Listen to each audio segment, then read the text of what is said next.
Hey guys, this is Jen, and welcome back to my channel, Palm Trees and Reads. It is May 2nd today, and as of May 2nd, I just finished my 100th book of 2024, which is absolutely insane. I can't believe I've read that many books. I've never even read 100 books in a year before. So the fact that I've read this many is just absolutely crazy to me, but I'm so grateful that I've had the time to read this year. And my 100th book, just in case you're wondering, was Funny Story by Emily Henry, which I did enjoy, and I gave it 4 stars.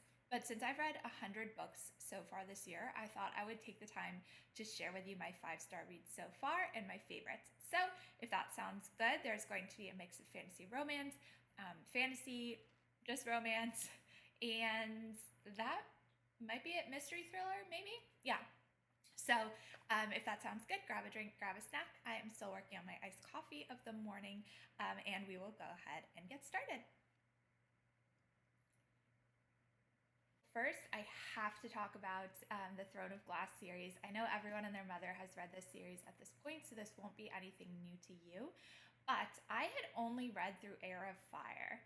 And prior to reading Crescent City 3, I was worried that SJM was going to connect the Throne of Glass series somehow to Crescent City, which did not end up happening, but if you know, you know. So I decided that I was going to read the SJM universe in order of the ones I had not read before. And so I read the last 4 books of the Throne of Glass series. This is still my personal favorite, Heir of Fire, but Queen of Shadows is a really close second. I loved it, and I loved all of them. I honestly just love this series so much. This series has my whole heart. It gets better as it goes along. I don't care what anyone says, you should not read Assassin's Blade first. You should read Throne of Glass first, and read Assassin's Blade either 3rd or 4th, honestly. That's the publication order. That's the order Sarah J. Maas said herself to read it in.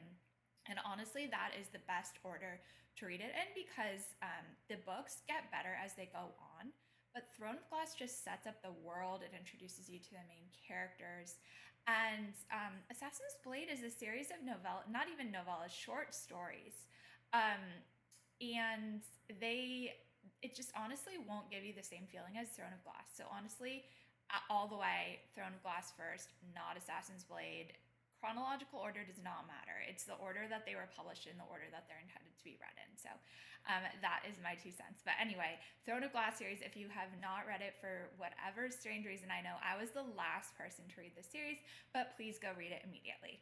On the subject of Sarah J. Maas, so Sarah J. Maas has said that she has gotten a lot of her inspiration for her books from J.R. Ward and Nalini Singh. And so I decided to go ahead and read the Black Dagger Brotherhood series. This is the first book. It is called Dark Lover. And it is the first in the Black Dagger Brotherhood. At this point, there are, I think, around 20 books in the Black Dagger Brotherhood series, and I will definitely be reading all of them. I have read the first 3 so far. I loved these. Honestly, like I was not expecting to be as in love with this as I am. If you are a Crescent City girl, you need to go read this immediately because you will see so much inspiration for Crescent City. This was published in 2005, and honestly, like it's basically Crescent City. It's honestly Crescent City minus Bryce. So like I know some people love Crescent City because they love like the snarkiness and sassiness of Bryce. This female main character is not snarky and not sassy, so maybe like Crescent City is updated for the 2020s and this is the 2005 version, but she's not weak by any means. She's not like meek or anything. It's just like she's not the 2020s version, if that makes sense. But anyway, this book follows a group of vampires. Now, in this world, vampires are living among us. So it's just the normal United States, and vampires live in the northeastern United States. But humans do not know that vampires exist. And so the Black Dagger Brotherhood is intent on keeping it that way, but also they're being hunted to extinction by this secret society of essentially zombies. Soulless monsters are hunting them. So they are trying to save the vampire race from this secret society, and there are, I believe, 6 or 7 of them at the start of this book in the Black Dagger Brotherhood.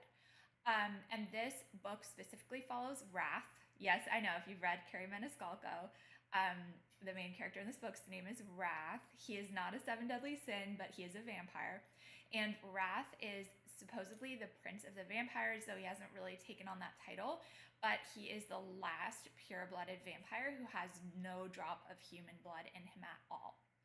And at the beginning of the book, Wrath is approached by another member of the Black Dagger Brotherhood, whose name is Darius. And Darius has a half-human daughter.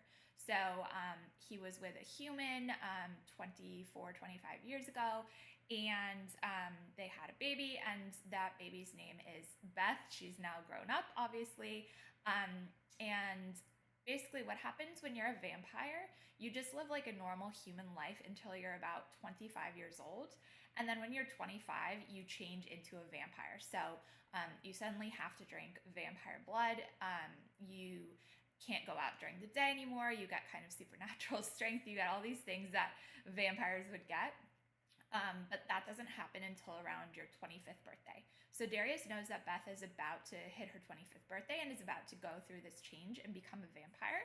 And when you go through the change, it's very painful, and you also need a lot of blood. And given that Wrath is the strongest vampire, the most pure-blooded vampire, Darius wants Wrath to help Beth go through the change and give Beth his blood while she's going through the change to make sure that she survives the change and gets through it and is strong. And at first, Wrath says no. He wants nothing to do with the daughter. He wants nothing to do with anything, and it's honestly because he hates himself. Like, he is definitely a tortured hero. But things happen, circumstances change, and Wrath ends up finding Beth, the daughter, and helping her through her change. And this book is about Beth learning about the world of vampires. She did not know she was a vampire. She's never known her father. She didn't know that vampires exist. And at first, of course, she doesn't believe it because she's a normal human living in the normal world. And she's like, haha, that's funny. You guys dress up as vampires and wear fake teeth. And Wrath is like, no, actually, like, these are our real teeth. And so it takes a while for Beth to believe it. But this is Beth and Wrath's story.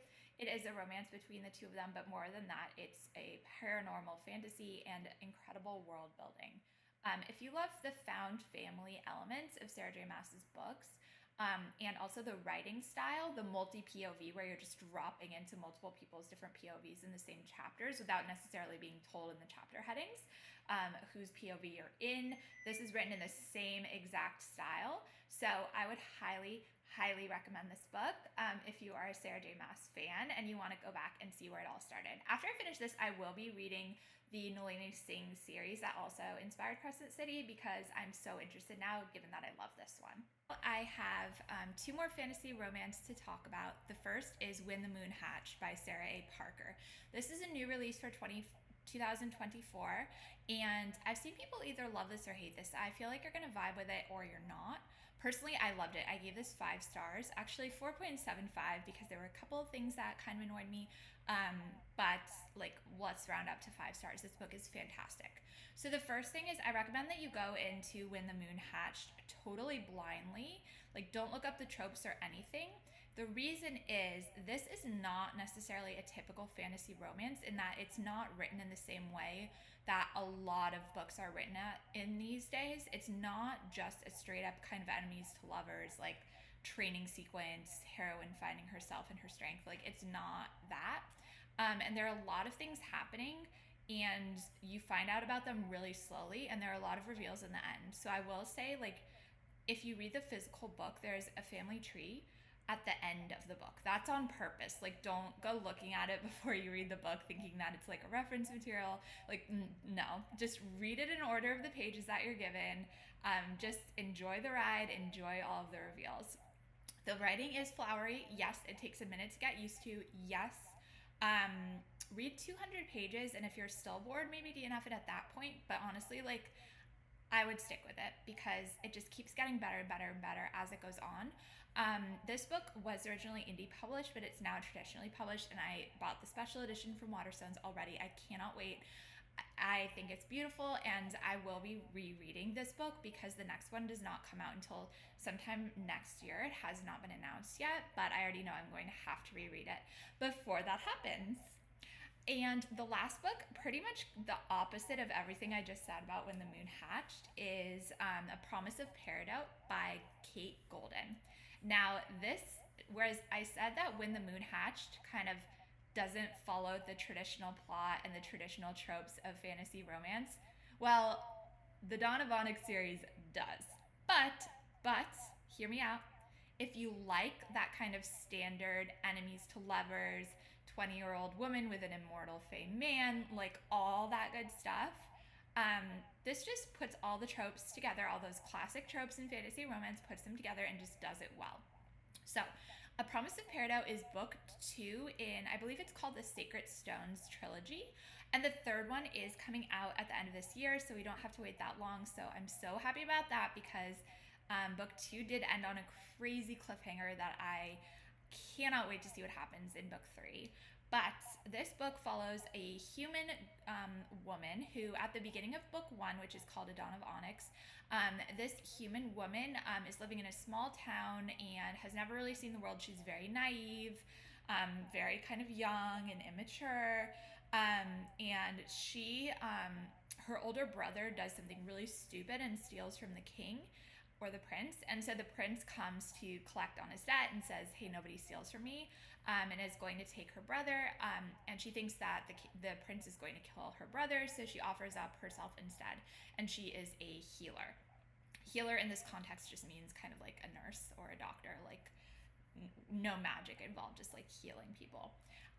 So the prince and his army take her away up to the north, up to like an army stronghold, where she, of course, discovers things about herself and her history and her past, and it's not everything she thinks it is, and the people she gets to know aren't who she thinks they are, and they all have secrets and are hiding their identities. Of course, like, honestly, the first book is a little bit annoying in that the reveals are so obvious. If you have read any fantasy romance before, like, they're so obvious. Just like go along for the ride. I think I gave the first one 3.5 stars just because of that. Like, the reveals were so obvious. Like, why could this girl not figure it out? She was just kind of naive and dumb. So I gave the first one only 3.5 stars, but I gave the second book 5 stars because all of those issues were fixed. The book gets much better. The girl gets much less naive, much less annoying. The second book reads much more new adult / adult, whereas the first one is kind of YA blended into new adult. So I love the second one much more. I would say try A Dawn of Onyx out, and if you even mildly liked it, definitely read A Promise of Peridot because it's so much better than the first one, and I already cannot wait for book 3. Okay, rounding out my top 5 books so far this year is this beauty, this absolute beauty. I had to buy the UK cover. It had to be done. This is book 5 in the Magnolia Parks universe, and it is book 3, the final book in Magnolia and BJ's story. If you have not read this series, what are you even doing with your life? If you like romance and contemporaries and found family. If you have somehow not read this series yet, even the first one, this follows a group of very rich socialites in London who are in their mid-20s. Books 1, 3, and 5 follow Magnolia Parks, who is on this cover here, as well as BJ Valentine, who has been her love since childhood. And then books 2, 4, and apparently 6 and 7 follow the Hates family. They are called, those books are called Daisy Hates, and they follow the Hates family, which is a family of crime lords, kind of the mob in London. And the books do interconnect, but not a lot. Like, Magnolia is vaguely friends with Daisy Hates, but not really. But you do have to read all of the books in order because all of the important plot points get revealed in all of them. You can't just skip books 1, 3, and 5. This book is a masterpiece, honestly. Like, this is my favorite of the series, and I've loved the entire series. Be prepared to have your heart broken and ripped out and then trampled on and then stampeded on some more, because that is the vibe of this book. But it is not one note. It is not only sad. So that is kind of what I hate about like sad romance books, is they're often just really one note and really sad. This is not. This will break your heart, but then put it back together. Please go read this immediately if you're on the fence. Please.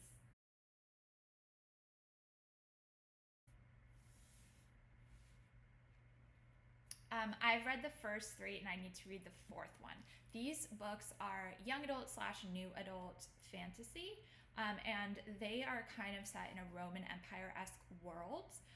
They have multi-POV. The 3 points of view are these 3 main characters here. This is Elias and this is Helene. Now, Elias and Helene have grown up together in this basically Roman-style military academy where they are taken away from their families at the age of 6 and taught to fight and taught to be warriors and to show no weakness. And eventually, when they're teenagers, they get these silver masks right here, which actually meld to their faces and do not come off. And these silver masks are assigned that they are called the masks, which is like the enforcers of this empire. They are ruthless and brutal. And when the series The Ember and the Ashes starts, Helene and Elias are about to graduate from the military academy at age 20 and take their place among the ranks of the masks. But Elias is having second thoughts. He's not sure if he actually wants to be a mask. He's not sure if the empire is good or bad, and he is seriously thinking about running away. At the same time, we have this other girl named Lara. Now, Lara is not in the military academy at all. Lara has a separate storyline in the beginning of the series, but then the storylines meet up. And I don't want to say too much about it, but in the very first chapter of An Ember in the Ashes, all of Lara's remaining family dies. You find out that her mom and dad have died years prior, and she's living with her brother and her grandparents. Her grandparents die, and her brother is taken away by the Empire to a notorious prison that people do not escape from. So Lara decides that she will do anything to save her brother, and so she signs up with a rebel group that is rebelling against the Empire to try to save her brother and break into the prison. She ends up joining, I'm just gonna say, she ends up meeting Elias and Aline. They don't know who she is. And of course, given that, it's the 2020s and it's the fantasy, although I think this was written in the 2010s. But anyway, given the era that we're in, of course, it's a secret identity thing. She doesn't fully know the scope of her own identity, and she's hiding some stuff about her identity. And of course, that's the way it is. I wouldn't say there's magic in this series so much as there are kind of these creatures, which I've recently learned are called eldritch creatures. I've learned that from our fantasy bingo.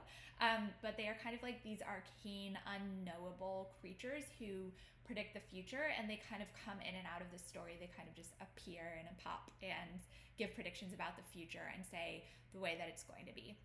The first book is a Hunger Games style trials. The second book is called A Torch Against the Night, and they are on the run. The Reaper in the Gates continues that storyline where Helene is pitted against Elias. And I've not read the 4th one yet, but I'm going to. Love this series. And the other one I just read, and look how beautiful this cover is, first of all. I just love this. It's a naked hardcover, just beautiful. This is The Tainted Cup by Robert Jackson Bennett. Now, I would say this is a fantasy / mystery / sci-fi. It is set in a fantasy world called the Empire, where there are rings, and let me show you, it's actually very interesting. Rings in the Empire, where the inner ring is where the administration of the Empire is, and then the outer rings are closer and closer to the ocean. You want to be as inland as you possibly can. Reason being, in the ocean, there are these creatures called leviathans that break through barriers, are basically like tsunamis. They destroy cities along the coast and along the outer ring of the Empire. So you want to be away from those creatures. You want to be inland. You want to be just as far away as you possibly can. This book follows Din, who lives in the outer reaches of the Empire. Now, Din is a 20-year-old apprentice in the military. And the military in this system is augmented people. That's why I say this book is kind of sci-fi, because there are augmentations that people can get. For example, Din's augmentation is that he remembers everything, like beyond photographic memory. like they have him memorize lists of hundreds of thousands of names, and he remembers them immediately and can recall them. He has to sniff some lye, and then he just remembers and recalls everything. So at the beginning of this book, a man is found brutally murdered, and Din ends up being apprenticed to kind of like the detective inspector of this canton. And so Din is sent to go look at the murder, and the first chapter definitely gives Speaker of the Dead vibes if you've read that, in terms of how the person was murdered. But anyway, the book goes in a totally different direction from that. Din inspects the scene, interviews people, and then goes back to they call it his master, honestly. The master is the detective inspector, so Din goes back to the detective inspector, and the detective inspector immediately sees kind of like a larger conspiracy at work within the empire. And this is all set amidst they have to solve this crime really, really fast because the Leviathans are coming and they're about to destroy the city. It is a conspiracy plot, Sherlock Holmes style mystery. The detective inspector is like super, super quirky. Like, I'm picturing Professor Trelawney from Harry Potter. Like, super quirky. Din is an interesting character because you don't really know what his motives are. You don't know why he is still an apprentice at his age, which is considered old to be an apprentice. So you don't know why he's still apprenticed as opposed to kind of like a full, achieving his full military rank. And so you find out more about this world, about the city, and about the conspiracy and the people who are threatening this city. It's a really good world, and this is supposed to be the first in a series. It's advertised on the back as a Holmes and Watson style detective duo in this fantasy with a mystery twist. So if you're in the mood for fantasy and kind of like quirky heroes, and maybe like a Brandon Sanderson mood, I would highly recommend this one. Okay, so that's it. So that is going to be my 5 favorites and my 2 honorable mentions so far this year. Leave me a comment below if you've made it this far about what your favorite book is of the year. I will probably keep doing some more wrap-ups, like more romances that I've read, maybe some mystery thrillers, because I've read, I think, 17 mystery/thrillers as well, and though they didn't make the top list, I have thoroughly enjoyed some of them. Thank you so much for watching. I'd love to meet you if you're watching. Introduce yourself in the comments, and have a great day.